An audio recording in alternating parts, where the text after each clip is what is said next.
Okay, so this is in regards to Canada. As far as the Canadian economy goes, we recognize that a large percentage of it is service based, regarding around food and other things. And the point of what I'm trying to say is that that is a small percentage compared to the real estate economy, which, if I remember correctly, Canada is the highest debt to income ratio per capita of any country as far as each individual goes.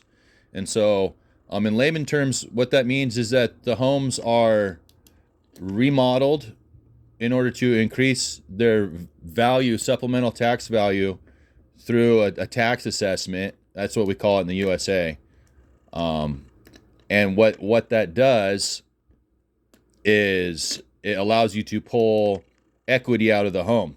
So let's say that you're like 95% of your equity of your home is pulled out. And so you take what you had pulled out previously and you remodeled and spent 20, 30,000 loonies onto a remodeling of a home. It makes it worth $50,000 to $80,000 extra after you do a supplemental tax evaluation, and then you pull extra equity out. So it's kind of a and then what happens is the individuals will live off of that profit of remodeling the home.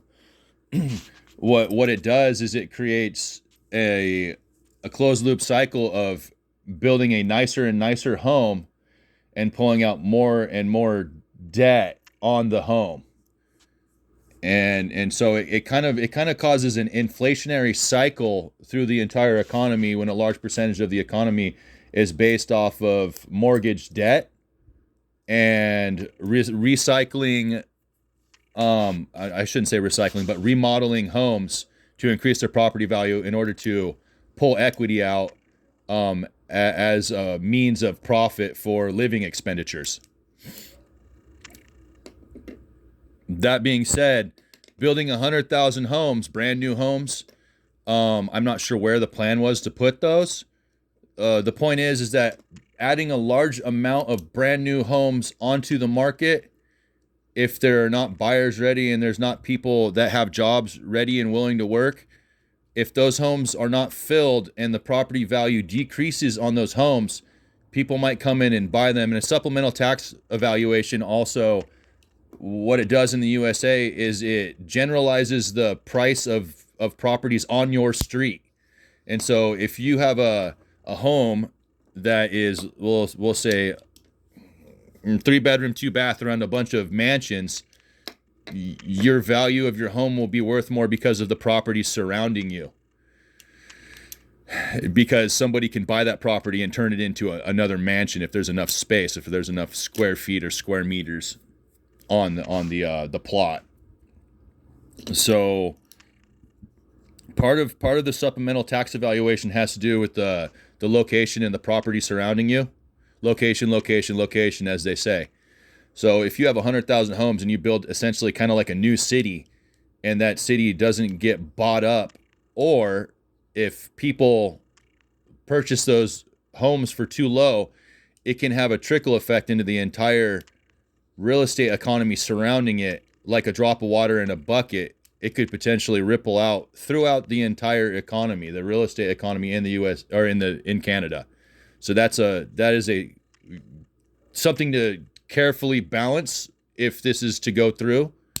With 100,000 homes being built, it's only about 0.3% of what you would say homes that would be need to be built for the entire 100% of the population of Canada. So it comes out to being about 3 people in 1,000 people, if I'm calculating correctly, for there being 100,000 homes, 30, 35, 38 million people in Canada. So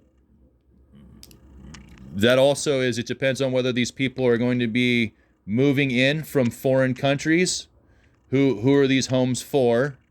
And what will they be bringing to the economy as far as industry jobs, entrepreneurship, new opportunities, and things such as that.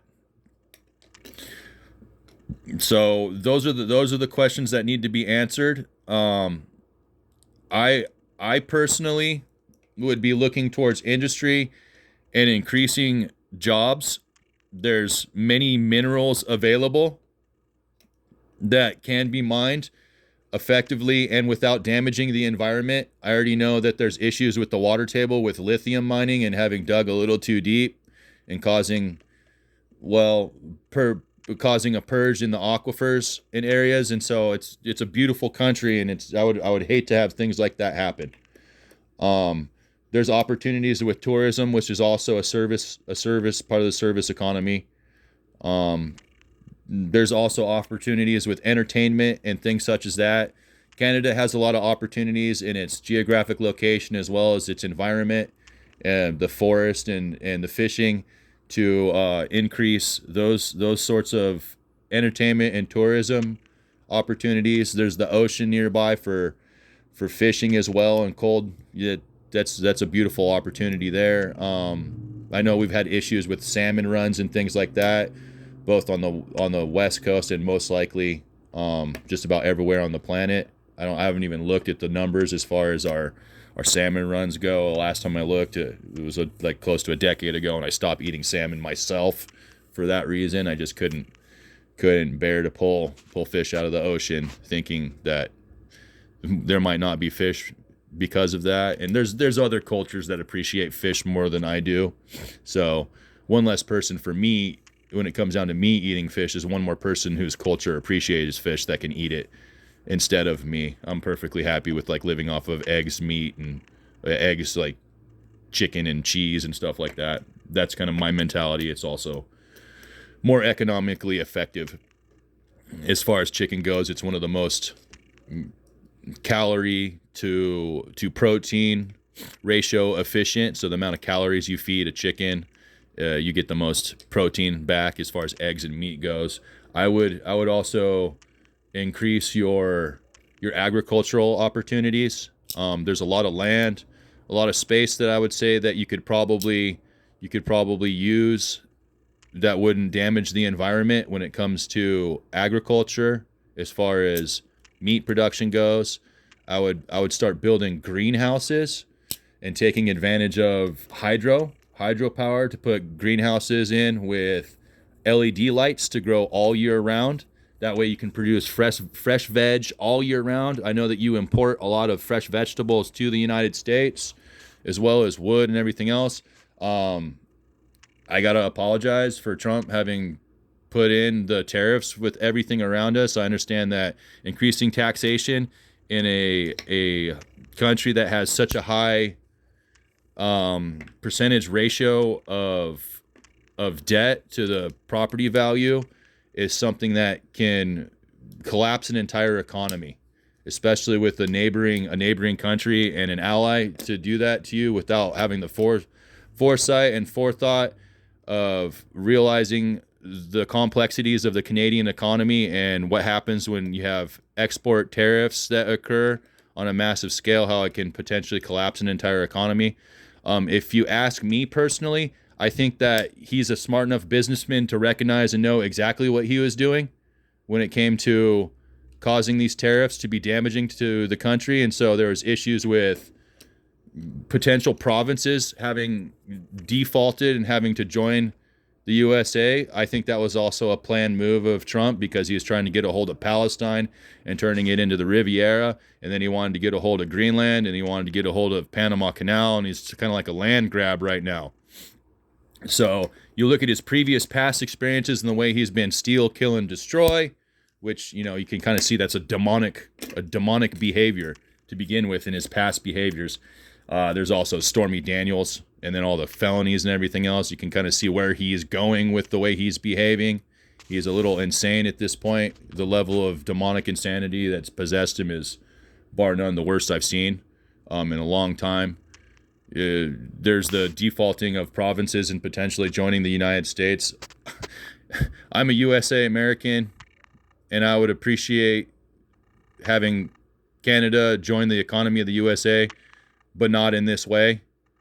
I don't think it's fair to the Canadian people to be, it's like what you call a force majeure, I believe, what my dad used to call it.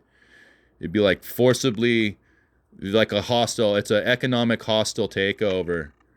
And I think the best thing to do would be to increase industry.